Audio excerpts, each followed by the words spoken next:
遇到抢劫先假装屈服，大哥你别动手，我给你钱。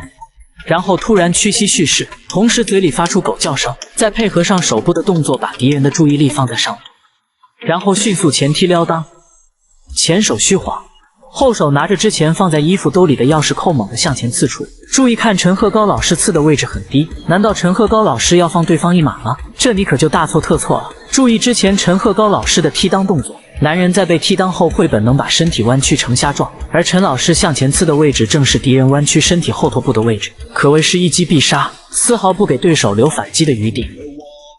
这一脚的目的还是为了踢裆，因为刚才被钥匙戳中头部，敌人的手会由5档变为5头。此时裆部再次出现空隙，陈老师毫不留手再次出击。在确认对方已经对自己无威胁后，陈老师再次环顾四周，观察对方是否还有同伙。